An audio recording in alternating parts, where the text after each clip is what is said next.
सोनापुर गांव में गरीब किसान शंकर अपनी बेटी गौरी के साथ रहता था। शंकर के पास न तो ठीक खेती थी और न ही कोई और सहारा। उसी गांव का जमींदार भानु प्रताप अक्सर शंकर को तंग करता रहता था। एक दिन भानु प्रताप शंकर के दरवाजे पर आकर जोर से चिल्लाया, अरे शंकर, बाहर निकल। मैंने तुझे कर्ज दिए सालों हो गए, अब और बहाने नहीं। मुझे अभी पैसे चाहिए, वरना तुझे और तेरे परिवार को मैं इस घर से बाहर फेंक दूंगा। मालिक, दया कीजिए, मेरा बेटा विक्रम कल शहर से लौटने वाला है। आते ही वो सबसे पहले आपके पास आएगा और सारा कर्ज चुकाएगा। बस 2 दिन की मोहलत दे दीजिए। इतने महीने तक आपने इंतजार किया है, बस 2 दिन और रुक जाइए। तुझे मैंने कई महीने दिए हैं, हर बार यही कहता है कि बेटा आएगा। मैंने तुझे बहुत सारा समय दे दिया, पर अब मैं तेरी एक नहीं सुनूंगा। मुझे मेरे पैसे अभी चाहिए, वरना इस घर से निकल जाओ। नहीं मालिक, ऐसा मत कीजिए। अगर अब 2 दिन बाद आपको आपके पैसे नहीं मिलेंगे तो हम खुद ये घर छोड़ देंगे। आप बस 2 दिन रुक जाएंगे। अच्छा ठीक है, मैं तुम्हें 2 दिन की आखिरी मोहलत देता हूं। अगर मुझे मेरे पैसे नहीं मिले तो तेरा घर और सामान बाहर फेंकवा दूंगा। ऐसा बोलकर भानु प्रताप वहां से चला जाता है। गौरी अपने पिताजी से कहती है, पिताजी, भैया 2 दिन में आ जाएंगे ना, वरना ये जमींदार तो हमें हमारे घर से निकल देगा। आज भी ये बहुत गुस्से में था। तुम चिंता मत करो बेटी, मैंने आज ही विक्रम से बात की थी। उसने पैसों का बंदोबस्त कर लिया है और वो पैसे लेकर आता ही होगा। उसके आते ही मैं जमींदार से अपना सारा कर्ज चुका दूंगा।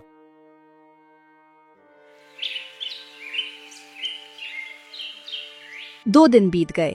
तभी गांव का एक आदमी शंकर के घर पहुंचा और शंकर से बोला, शंकर, ये तो गजब हो गया।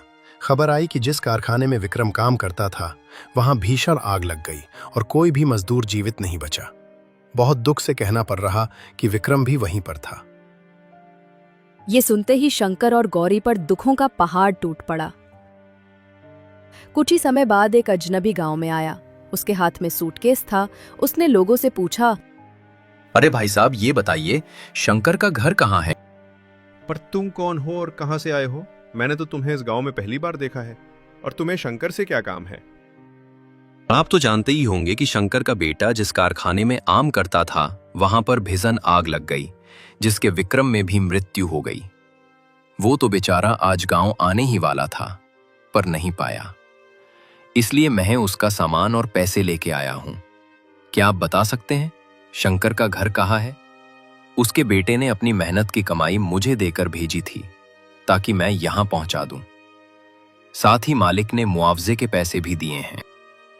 भानु प्रताप ने लालच में आकर झूठ बोला, मैं ही शंकर हूं, वो मेरा ही बेटा था। अरे भाई साहब, अच्छा हुआ आप यहीं मिल गए, वरना मैं इस गांव में कहां भटकता रेटली। अजनबी ने बिना शक किए पूरा सूटकेस भानु प्रताप को सौंप दिया। भानु प्रताप ने जब उसे खोला तो उसमें ढेर सारे पैसे देखकर उसकी आंखें चमक उठीं और वो बहुत खुश हो गया। इधर शंकर और गौरी का जीवन और कठिन होता गया। गौरी दूसरों के घर बर्तन मांजने व खाना पकाने का काम करने लगी। शंकर की तबीयत खराब रहने लगी। इसी बीच गांव में भानु प्रताप का दोस्त रघुवीर अपने बेटे अर्जुन के साथ आया। अर्जुन ने कुएं पर पानी भरती गौरी को देखा और मन ही मन उसे पसंद कर लिया। उसने पिता से कहा, पिताजी, मुझे उसी लड़की से शादी करनी है जिसे मैंने गांव के कुएं पर देखा। ठीक है बेटा, जैसी तुम्हारी मर्जी। हम कल ही तुम्हारा रिश्ता लेकर जाएंगे। रघुवीर ने सोचा कि शायद वो भानु प्रताप की बेटी होगी। अगले ही दिन वे रिश्ता लेकर भानु प्रताप के पास पहुंचे। भानु प्रताप ने अपनी बेटी सुहानी को दिखाया, पर अर्जुन ने साफ कहा, नहीं चाचा जी, ये वो लड़की नहीं। मैंने किसी और को देखा था।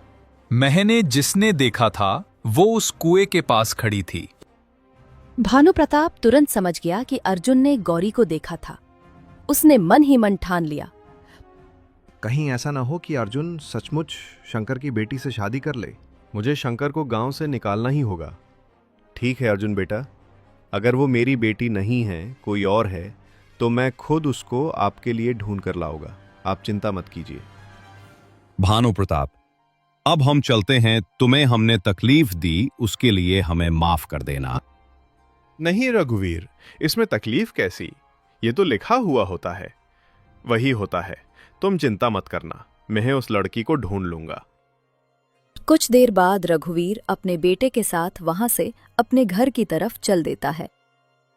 हे भगवान, अर्जुन को भी उस फटीचर शंकर की बेटी ही पसंद आनी थी। कहा मेरी बेटी और कहा वो फटीचर की बेटी गौरी।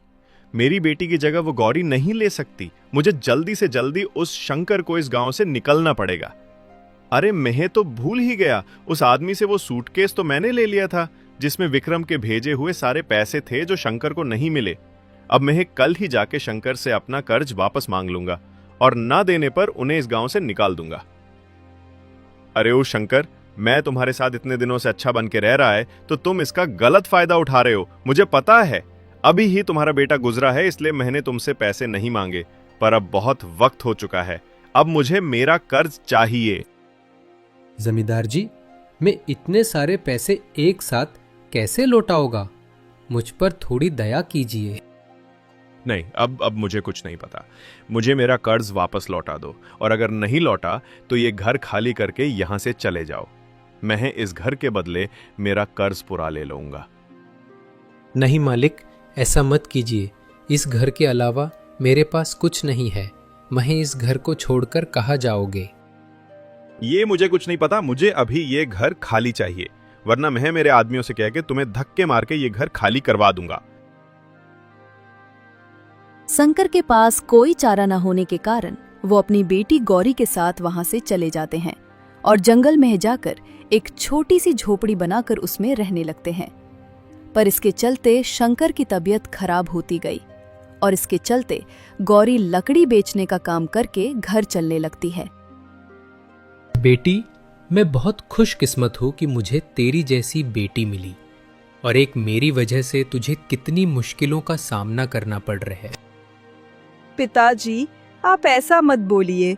मुझे किसी प्रकार की कोई परेशानी नहीं हो रही है और मेरा सौभाग्य है कि मुझे आपकी सेवा करने का मौका मिला है। इतना कह के गौरी जंगल में लकड़ी काटने चली जाती है। शाम होने के बाद भी गौरी घर नहीं लौटी।